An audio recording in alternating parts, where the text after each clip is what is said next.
So we are just about to set off. First, we are going to go to the Francis Chargers on Interstate 44 near Walters. They are just right in the middle of the interstate at a McDonald's station. And we're going to go try all those chargers, make sure they're working and functional with the Ionic 5 here. And then we'll start working our way back home. So we'll go through Lawton, Oklahoma. They have 4 BTC fast chargers and 4 Telus Power DC chargers. So we'll go check those out. And then there is a charge point site behind a Kia dealership that says it's open to the public and free. I think it's only a 30 kW station, but we'll go check that one out too. Are you ready to go? Are you ready to go on a road trip to test these chargers? Okay, so he's real excited to go. Let's go ahead and try to get the first charger into the system here. Now, the Hyundai system is not the easiest to work with on route planning type stuff. You kind of just have to program in your next 1 or 2 chargers as a waypoint. It doesn't really do route planning. So we'll go ahead and make this Walters fast charger the destination and the nav, because right now that's the only way to get the preconditioning to activate. There's no way to activate it manually.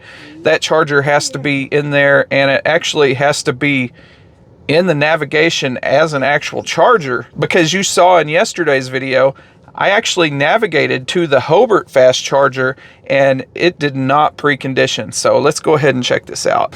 So we are in just the regular map here. Let's go ahead and try to find, I know it's near Walters. So Interstate 44.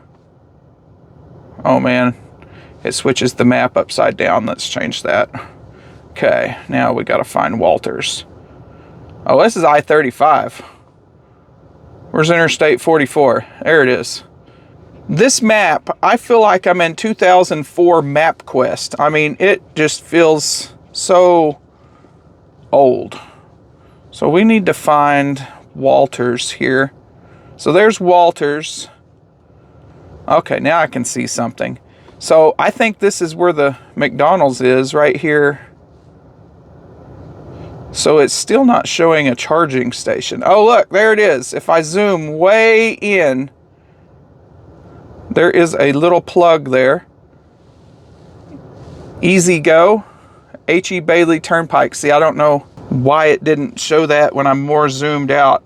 It says we are 71 miles away, and that's an hour and 10-minute trip. So, all right, so I'm going to hurry up and head out, because that is quite the distance to travel, over an hour. So I will see y'all when I get to Walters, unless I find something important I need to tell you, which I'm sure I will. I talk too much. All right, guys, I just got the battery preconditioning icon. Now, I am still pretty far away, 46 miles and 47 minutes away. So that's kind of an odd number. So this is probably dynamic, having to do with the temperature of the battery and the state of charge, I would guess. So we'll continue on our way, but we are already preconditioning. I'm like traveling down a crappy road right now. I still have this rattle over here.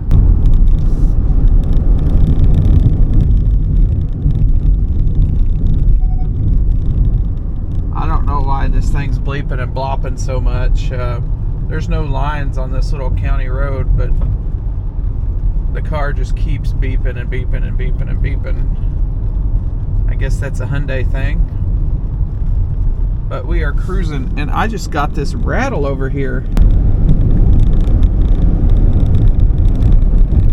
It's really loud. We'll just do a quick check-in while we're here.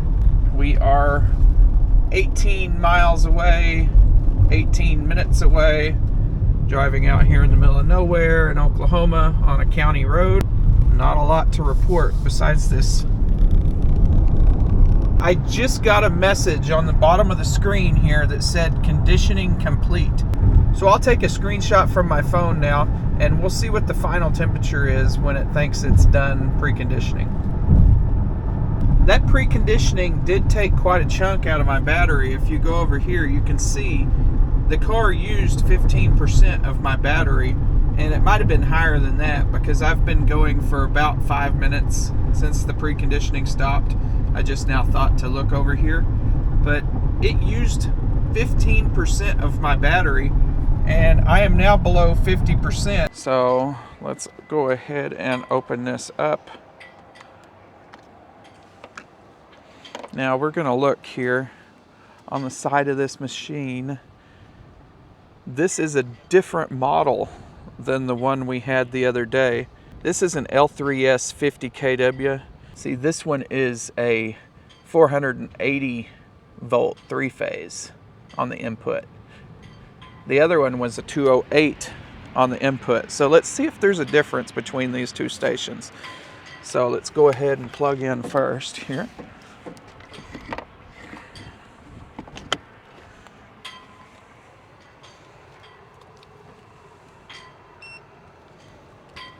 This one may actually work. I think it was just that 208 model that has problems, but we'll see. I may eat my words in just a second. Let's go in here. It looks like the EGMP magic is not happening on this one as well. So you can see the same exact thing is happening on this different model BTC fast charger. It is showing that it's running. It says charging up there in the corner, but no power is being delivered. That is just very unfortunate. Now, the Ioniq 5 is supposed to match whatever voltage the charger's maximum is, but that is just not happening here, unfortunately. You can see I just gave up trying. We tried for 3 minutes here and no magic happened. So we're going to go ahead and go down to these other BTC fast chargers. Now these should be able to provide up to 350 amps. That one looks like it's online, and this one looks like it's online as well. If we look at the tag here, it says 200 to 1000 volts DC and 350 amp max. So let's go ahead and try this one. So we're gonna have to move positions. So we are here at the other station. So let's go ahead and try this one out. Oh, forgot to pull this out. I hate this. All right.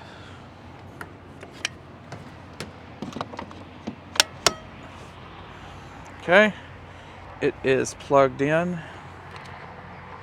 Gonna go ahead and, oh man, this one may be boogered. The screen didn't even change when I plugged it in, and it is not reading my ID card. Yep, I don't think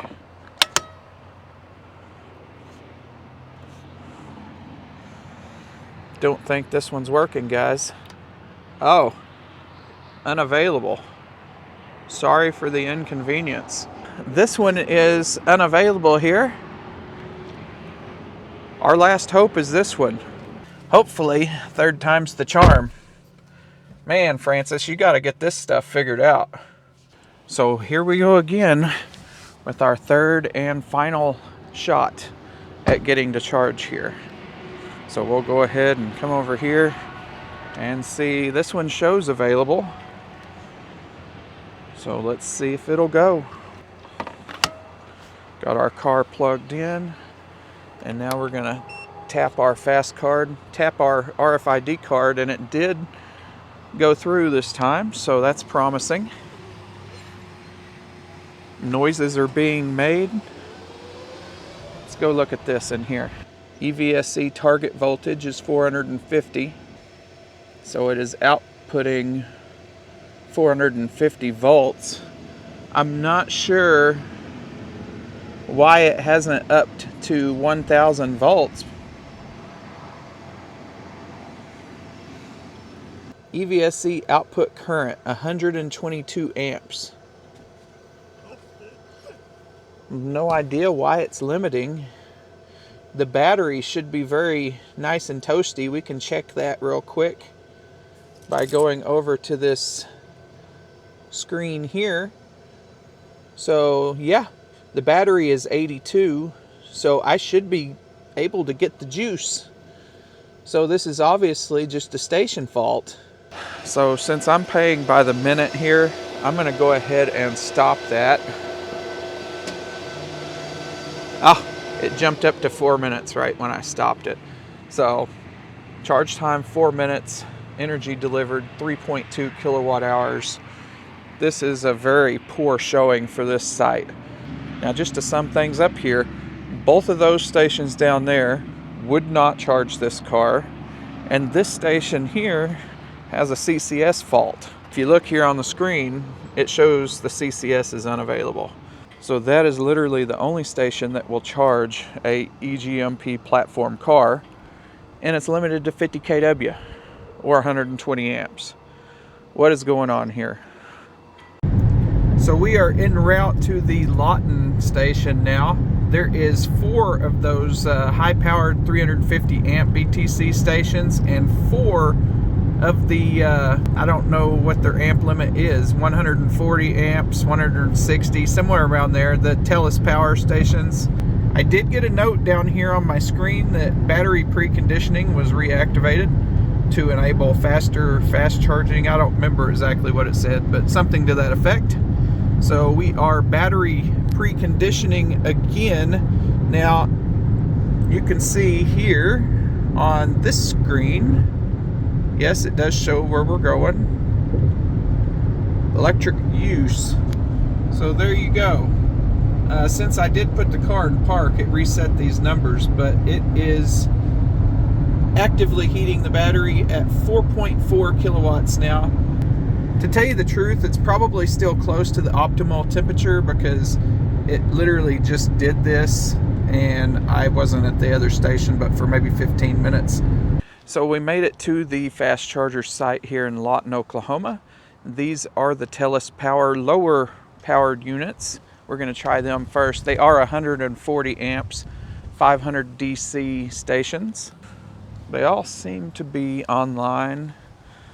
This one's had a rough go at life, but it still looks to be online. So we'll go ahead and try to activate this and see what happens.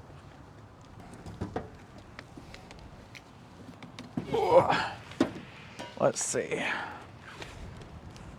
I'd hate to have to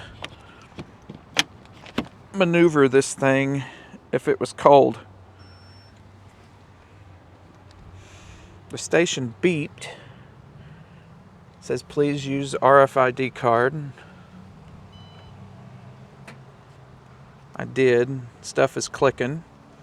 It does look like we are getting power. I just spent another $20 at Francis. I'm racking up those $20 charges. We're up to at least 60. I am getting 61 kilowatts out of this charger. It's saying it's outputting 453 volts. So this is a successful charge. The EGMP magic is working correctly here on this station. 140 amps, so it has given me the maximum. So that is good. We are getting a good successful charge at the Francis Energy in Lawton, Oklahoma at the Telus Power side. Let's check the health of the high-powered side. These are the 350 amps. So this first one here, it says both of them are available. It does have the standard BTC burn-in there on the screen. This one's been down for months. That's the same message that's just been sitting there for months. Not sure how true it is. How can a manufacturer not have parts for so long? Coming down to the next station, it says both of them are available. And the final station down here, there you have it, both available. So let's go ahead and swap sides and come over here to the faster side. Here we are over at the faster side. So let's see if we can get a charge off of the higher powered Francis Energy charger in the Ioniq 5 here. Okay, we got it plugged in. The screen is responsive. That's a good sign. Authorizing payment, and it was a successful authorization. Let's go. Give me the beans.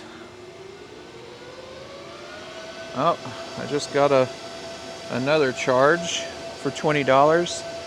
So we're up to $80 in authorizations for today. It's ramping up. Let's go in here and look at the voltage. We are going to get the higher power here. That's great news that we're going to get the higher power. Let's go back here and check the screen one more time. I'm going to actually leave this going for a while because I need to actually charge. So we'll let this charging session go. I don't know if y'all can see it or not, but that is 175 kW. So we are just about to tick over to 80%. There it is. I'm going to go ahead and stop. We got 80%. We were here 14 minutes and got 32.9 kilowatt hours. This was a very fast charge here. I do appreciate these chargers when they work, especially in a 1,000-volt car. So 350 amps at 700-800 volts gives you quite a bit of juice. So let's get unplugged and move on to the next station. Now this next one is in the back of a Kia parking lot, and it's only 30 kW, I think. So let's go see what it's like. So we're in the back of this Kia dealership here, like the very back, but that's all right. Kind of interesting spot.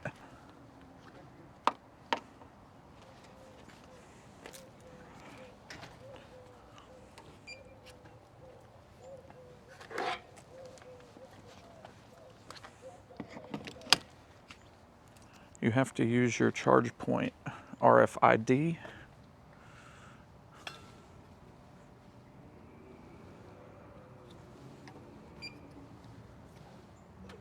You are allowed to start charging. So that was a pretty easy process. We really are in the very back of a Kia dealership here though.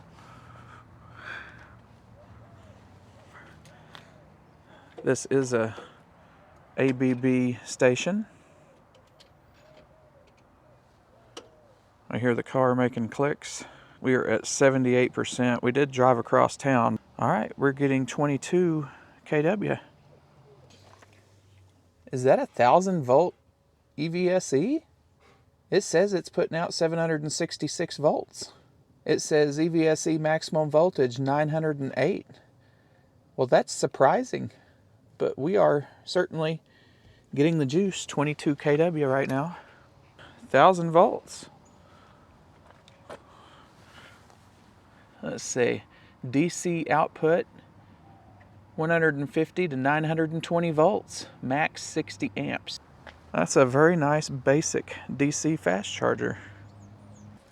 They do have an AC post over here. You have to use your RFID to start it as well. All right, so we're up over 90%. We're gonna go ahead and end our visit here. Tell it to stop. Oh, have to show our RFID card to stop it. All right, you are allowed to stop. Well, thank you. So let's go ahead and unplug it and return it to the holster. And this was a nice successful charge and free.